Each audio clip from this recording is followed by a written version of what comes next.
All boils down to tonight, basically. We're seeking entry into the Melbourne Footy League and the opportunity to play football. We are ready. This is our last chance at it. We've been down this road before. I'm reliving some bad memories about other applications.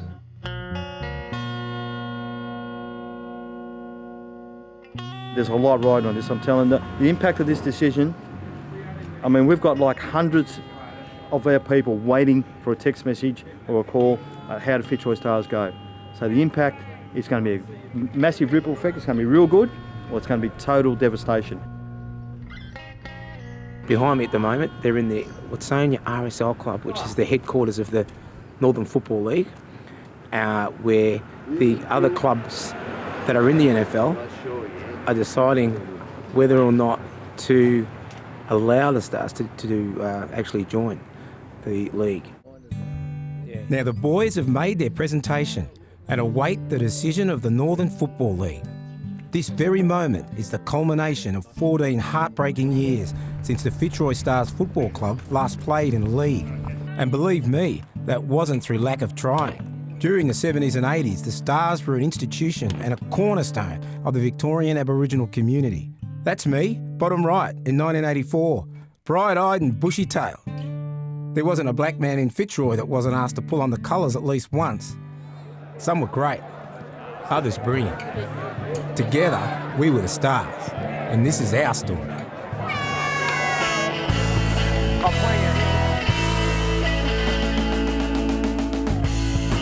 This is Fitzroy, population 18,000, and the proverbial stone's throw from the centre of Melbourne. Fitzroy's main street, Brunswick Street, has been referred to cynically as Bleeding Hearts Row. Fitzroy was home to the Yugos, the Greeks, the Skips, and us blackfellas. Just off Brunswick Street is Gertrude Street, otherwise known as the Dirty Mile. It was hard, it was tough, and we shared everything we had. It didn't matter what colour you were, we were all in the same boat. We were tight. But for some reason, the rest of Melbourne was terrified of Fitzroy. The Builders Arms is one of 6 hotels here in Gertrude Street, Fitzroy, a street described to be tonight by one of the local shopkeepers as having a Chicago-like reputation for violence. None of the people that are here today, I could say, right, would dare venture into Fitzroy for fear of, like getting mugged, because it was regarded as probably a ghetto or slum area, you could say, especially around Gertrude Street here. But this was our home, and this is where we felt comfortable. We've seen all sorts of things happen at the Builders, and from people, gun-toting people to bank robbers to people getting married to people getting divorced to Muhammad Ali standing across the corner and talking to 800 people one afternoon, and that was the headquarters for the Fitzroy Stars Football Club.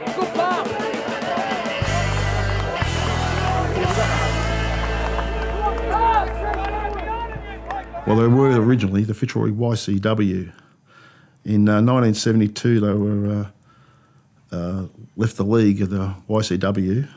and were disbanded. Late 72, four of them came and seen me and asked me would I like to coach them if I could get into a competition. So we applied, the 4 of them, and myself applied to the Metropolitan Football League.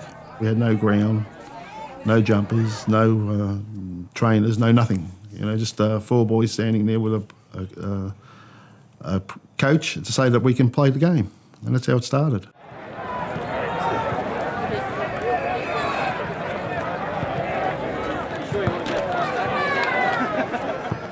Ronnie Smith, he was our coach, Westgar. Then he went across to the Fitzroy Stars, which was an existing side. That side consisted of a UN of footy players. They come from all walks of life. And slowly that side was taking over, not through design, but just by the ability of the football players. And it became 95% Koori players.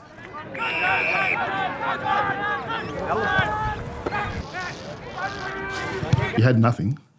We had to get our second set of jumpers for the second side. We played in a Lightning premiership. We won $500. So we went straight out and bought a set of jumpers for the team. Geelong jumpers on a discounted price I could get. Because the 90th man used to come off the ground and take his jumper off and give it to the 90th man to put on and run back out again. We never had jumpers. You know, the non-Indigenous players got picked up. I mean, we just didn't put them in there for race relations purposes. We put them in there because we had a bloody good centre forward in Theo. You know, I remember Theo and his brother Jock and all that. So, you know, them guys were valuable footballers in their own right. We didn't discriminate. And I think, you know, anyone throws that around is talking rubbish. It was really the only Aboriginal side in the state at the time, and I would probably hasten to venture in Australia at the time. And it was... You wanted to play for the Stars, you know. You wanted to play for it not only because of the footy side, but also for as a community. As a community member, you wanted to play for the Stars. You didn't want to play for any other side. They were brilliant footballers, but they were kids, still babies, most of them, 17, 18-year-olds. They went out against grown men and taught them how to play football. I think the whole lot of them who played the 74 side was probably the greatest side I've ever seen play football. In the metropolitan games, I mean, when I say that, they were never defeated. They never looked like getting defeated. If they were 6 goals down, they'd still get up and win by 5. You know, they were incredible to watch. We were there to win a flag. That was the business that we played footy for. And didn't matter whether you're black, white or whatever. You were a good footballer, you got a game. But by not losing a game at all, it becomes the champions flag. And not too many teams have ever won a champions flag. So it's undefeated? Yeah, undefeated. And how long? 18 months are undefeated for. A full season, a full year, football, and halfway through the following year before they lost their first game. Wow. After losing the previous grand final by a point. That's amazing. You know, so they're pretty stiff side. We were called everything. You couldn't imagine what we were called, you know, and what they had to put up with. So the only way they could beat the crowd, which was mainly the opposition's crowd, was to beat the team fair and square.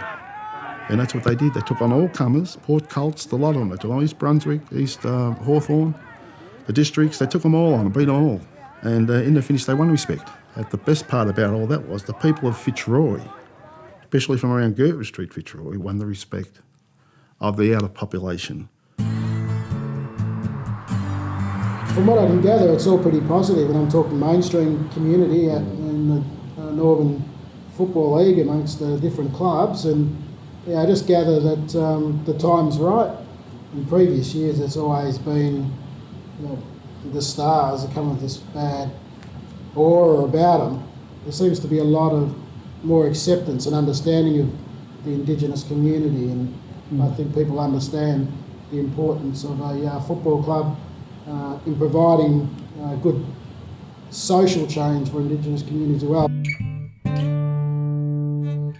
From the referendum, you see the development of all these organisations, but most of them got established, say, 1970s. So 70s was a tremendous period of growth for the Aboriginal community in Melbourne in particular, but also around the state.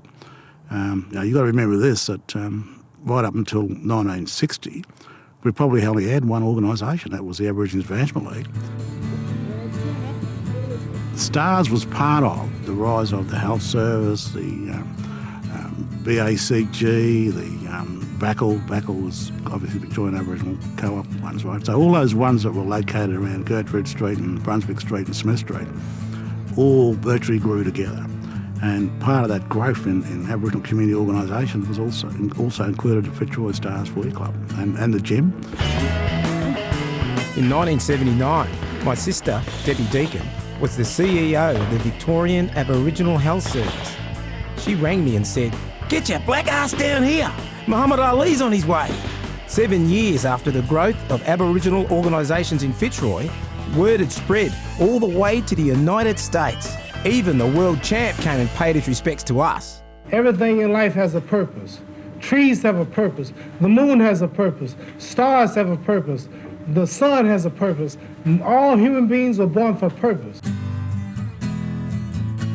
But it's been about 12 years minimum that we've been in the wilderness, so to speak. And to be honest, to be fair to ourselves, the window of opportunities, there's not like hundreds of football competitions out there. We have applied to the amateurs, we have applied to Western Region. I mean, except for the Diamond Valley, what else was there to apply for? If we commit to 2008, we've really only got 5 months, and it's almost like we start tomorrow. And if we've got to do it right, if we don't do it right from the very beginning, we're behind the 8 ball. And if it doesn't work in Melbourne Football League, Fitzroy Stars will never ever get to a comp again. I reckon we're in a position to do something really unique. We've got a history, we've got a good history, but now we've got an opportunity to set up a club the way that we want it done right for our community. I mean, talking about a culture about you come to play football for the right reasons. Back in those days, a lot of the younger fellas were from the stolen generation, we now call it. And when they left the institutions, they came back and met their relations and other family members and friends through football. Because I was fostered out years ago, you know, from the homes and from the babies' homes, and grew up there and got adopted out and all that crap. And then because I didn't know very many black people or anything, people, so I ended up going looking for them. And I was about, when I first played my first game with the Stars, would have been about 15. I noticed in my 1986 premiership team photo, there's about 8 or 9 wards of the state in that team. Yeah. I knew that they, you know, they well, did, the footy club just made it easy for them to come back. Yeah. Yep. Yeah, and a lot of them actually met their cousins playing with their cousins in that team. Yeah. It was the hub of black politics and black socialisation and black rights and the movement towards that struggle for all the sort of things that we probably take for granted now. Every Saturday, the Fitzroy Stars game was like a campfire. The only other place where this many blackfellas gathered was at a funeral. For all of us playing for the Stars, it inspired us to help our community. And many of my teammates went on to become respected leaders across Victoria.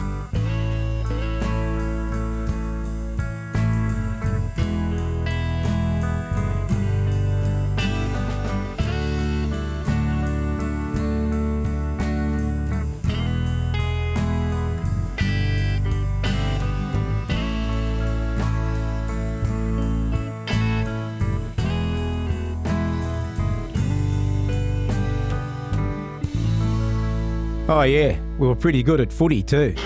The big fella plays on immediately on the right foot, looking for his teammate. Oh, and a great pass in a weak position. Now this is the 1984 grand final against the Broadmeadows Bandits. That's me, flying up the wing. They pick it up. We lost this one, but in 1986 we won the premiership against Fairfield in the Young Christian Workers Football League. At the end of that year, the Y.C.W. League folded, and a team of champions found themselves in the wilderness. With just over a month to go before the new season starts, a team that trains in a mixture of footy gear and street clothes and has some players who prefer socks to football boots might be considered to be somewhat lacking in the commodity that all coaches call for, commitment. But then not many clubs would get anyone to training at all if they didn't have a competition for their players to play in. The Fitzroy Stars have applied to 36 different competitions affiliated with the Victorian Metropolitan Football League in an effort to give their players a game this season, and so far they've received 36 knockbacks. Rejection is a good word for why we were not accepted into competitions. We felt as an Aboriginal club that we were being rejected. At times it certainly felt that it was on racial grounds. I know as a young fellow watching my dad prepare applications and some of the anger that he would go through at different times, and receiving a letter from the league with a poor excuse about why the Stars weren't being accepted. And we applied to many leagues, including the Diamond Valley, the amateurs, you name it. I think there's some stereotypes and some racism mixed into all that. One, you don't want to be beaten by an Aboriginal team. We don't want to be beaten by... You can come and play for us, but you're not going to play for your own team, your own Aboriginal team. I think some of the racial undertones for us not being accepted into various leagues was around some of the comments where we can't have an all-Aboriginal side playing in a competition. You're going to be too good because you're an Aboriginal side. You're going to take Aboriginal players from other clubs. So these unfounded responses that we didn't even have an opportunity to respond to. But we kept playing. And we kept playing in the Victorian Aboriginal Youth Sport and Recreation statewide carnivals. We put all our efforts into that. We actually had a youth development policy In 11 years of these Division 1 carnivals, we won 8 premierships in Division 1. That speaks for itself. Had we not played between that 94 to 2008 period, then I believe that the flame would have gone out. Just the spirit of those guys that play that once a year and the love that they have to put on that jumper that their fathers and grandfathers wore, it was just amazing. And probably didn't realise it at the time, but now on reflection, I believe that that's what kept the dream alive.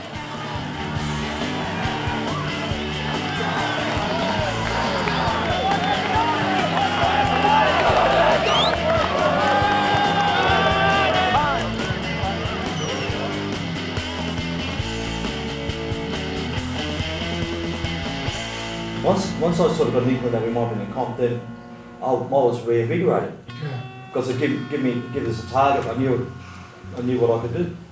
If the Northern Football League gives Troy a letter and says he's ready for 2009, so we can go to people and say we're in. That's what we need. We need to know we're in. Then we can do things. What's the good of Troy working his bum off if it's like that, or Frank or Thorpe or anyone? You know what I mean? It's probably going to require a follow-up letter this week to the Northern to say we've had a committee meeting and it is 2008 that we're looking at. You're right. Go.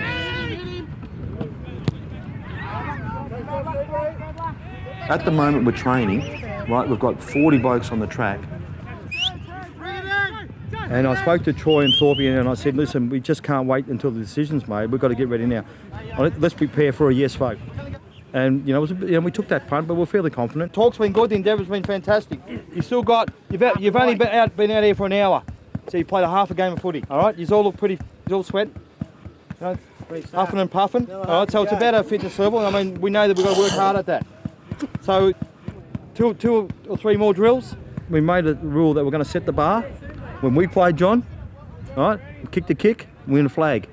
Kick the kick at training, geez, are we good? Doesn't work like that anymore. And we want to get our guys to play the best possible football they can. Our community has some magnificent resources, and the best one is people.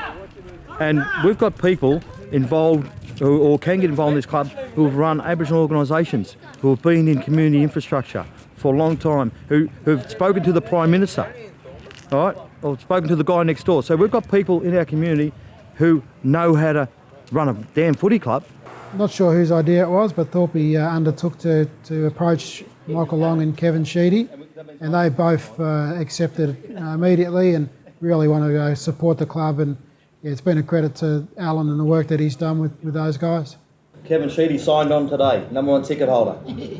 You want to go in there optimistic, but it's a bit difficult at this point in time, to understand how people's fears about Aboriginal people, people's fears about another football team coming in, and this is by far the best ever application we've ever done. It all boils down to tonight and the club's vote, yes or no, as to whether the Fitzroy Stars enter in 2008. Everything looks good, our committee's strong, we've got great community support, probably a bit nervous for nothing.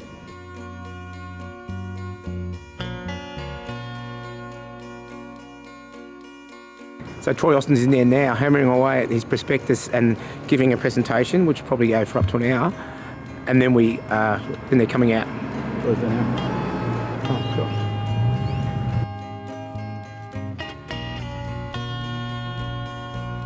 It went pretty smoothly, but I say relieved because for 18 months, it's all, and you've seen some of the meeting today, it's all been, what if they say this, what if they want this, what if this, all that's out the door now, and we laid our cards on the table. Any minute you can expect Kevin Crompton to walk out the door and give us the news. Geez, they're taking a long time to talk about it, these fellas. Should have been over and done with by now. I'm confident because Troy did a fairly brilliant presentation to him. But they're all poker faced in there. And I'm waiting for a couple of winks like, yeah, Brownie, you're in. But I couldn't get that off anyone, but You know some of those people, don't I you? know some. I'm like, yeah, some of me mates. Yeah. All the indications are that we've got support and we should get in. So I'm not quite sure why it's taking so long. That's a bit worrying. Do they understand the consequences of the decision? For some of my crew, if we don't play football, they won't play football. And they could return to substance abuse and other types of issues. Self-esteem kicks in, just by not playing football for the club they want to play for. So there's a lot. It's more than just kicking a piece of leather around the park. Would it be different if we weren't entering as Fitzroy Stars? You know, if it was Thornbury Cougars. The voting's now been going for 45 minutes. It's not a great sign, given the fact that they had an hour to ask the Fitzroy Stars committee every issue and every concern they had. I'm a bit worried that they're now talking about for an hour while the boys are outside. The boys have just gone back in, been called into the boardroom, so let's wait and see what happens. Well, what happened, Troy? Oh, we forgot about you, mate. We've been too excited upstairs. So what was the verdict?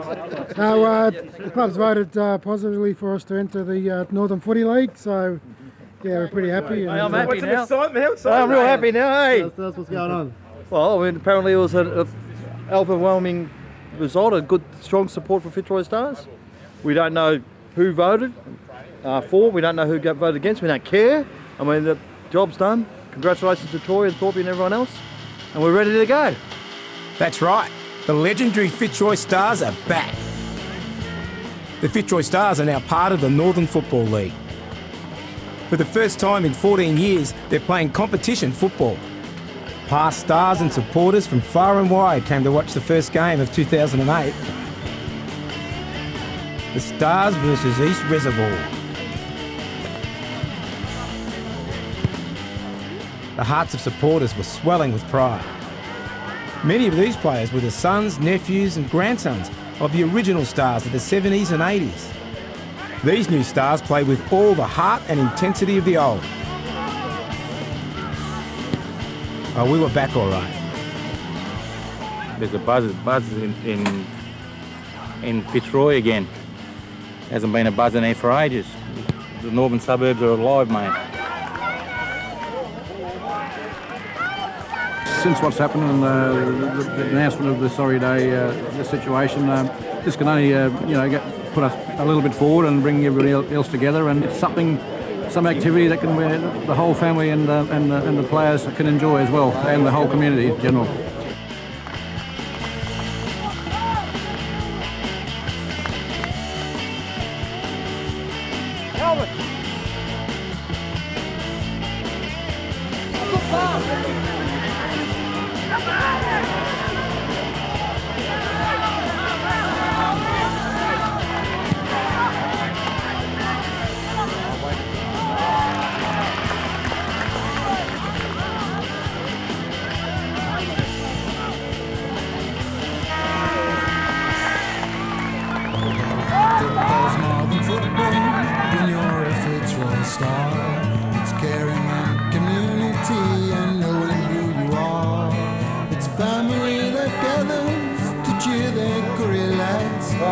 Don't be too cute.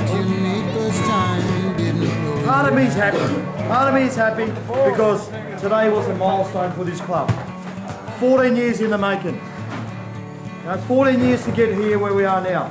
So that part of me is happy, and I think we're all pretty happy about that. But that struggle's over, isn't it? We are here now, and for Christ's sake, fellas, we do not accept losing.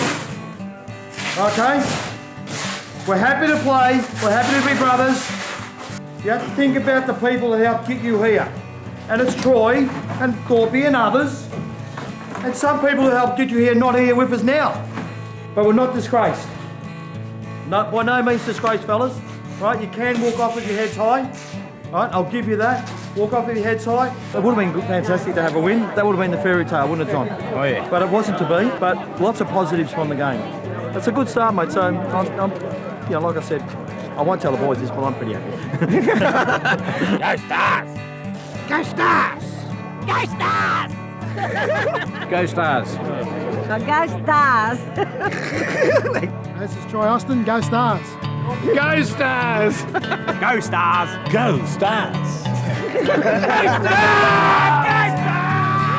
Go Stars! Modern football, when you're a Fitzroy star, it's telepathic thoughts are passed in a twinkling of an eye. Players lead where the ball will come before it's even kicked. We may be down, we may be bruised, but we're not ever lit.